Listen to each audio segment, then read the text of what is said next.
Hey guys, welcome to the lab. Today at the bench, we are assessing and carefully disassembling this partially leather-bound 1880s volume.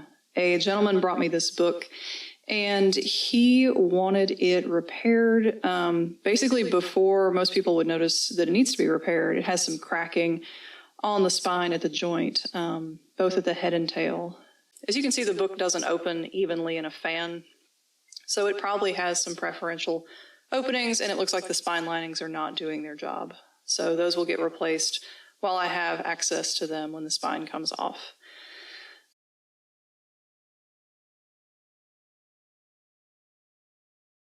So this is the cracking at the joint that I was talking about.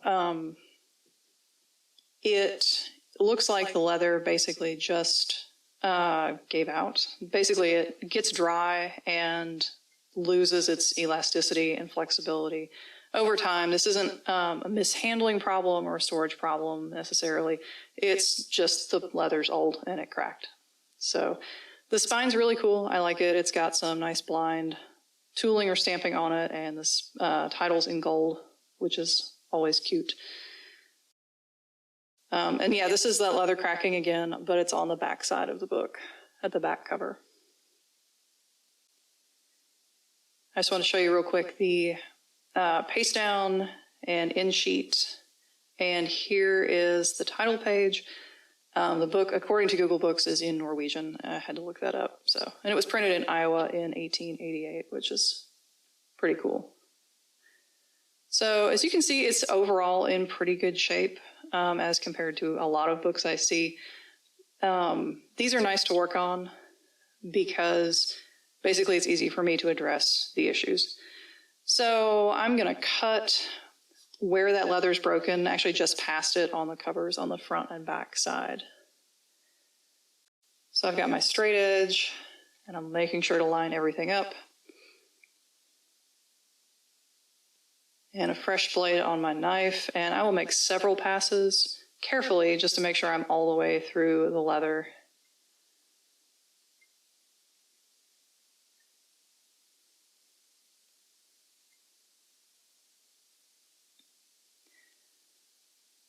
So now I'm going to get up under where I've cut with that knife blade and see if I can loosen and lift.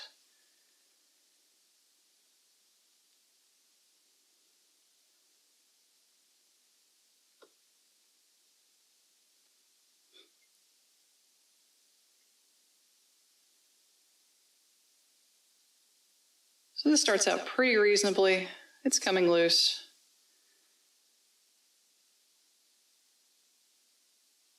Until about right here-ish, and then it stops. It gives up.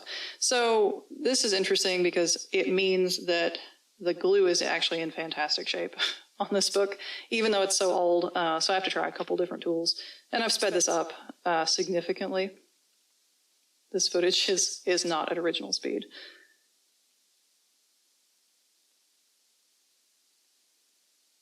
So yeah, I'm actually cutting again in the same cut to make sure I've gotten through the leather because it's not acting like I did. But I definitely did. And so it just takes this one took a little more patience than most books.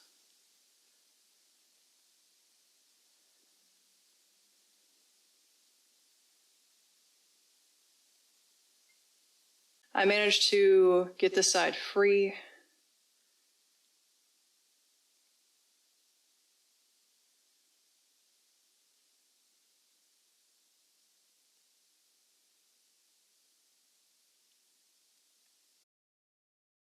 And then I made a boo-boo in filming, and I forgot to turn the camera on when I cut this side.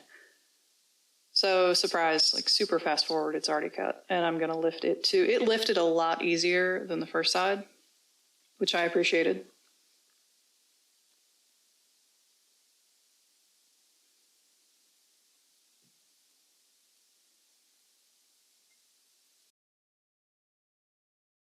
So that turn-in was already broken at the top.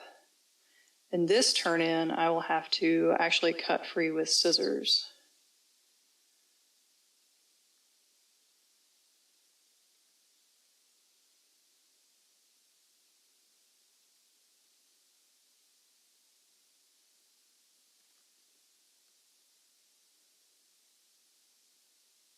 and there's a surprise on the inside.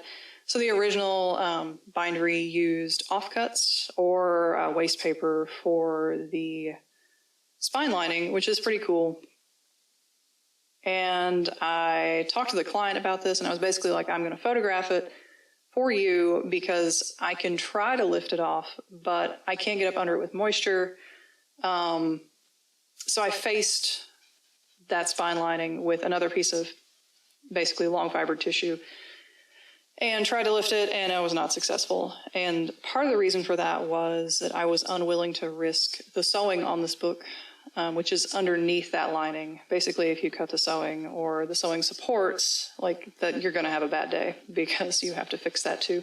And I was just unwilling to do that. So he is going to have a high-res picture of what it looked like, but ultimately it just had to come off. So I've cut the other two turn-ins at the top and bottom, or head and tail.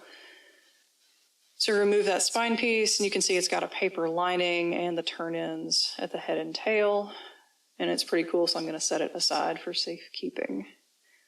And at this point, the only other thing to take off is what's left of the endbands, which is really just tiny pieces of fabric. So the cores are like cord, and they're what's left. And so I'm actually going to keep those. They're in great shape. They're the right size.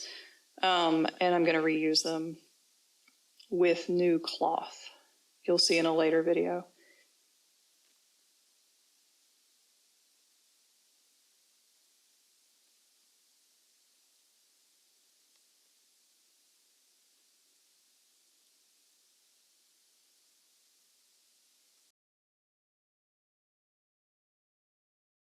So I've got the second endband free, and I will set those aside, or endband core, I should say, for safekeeping. Love the lab with a like and subscribe. Here's the link to the next video.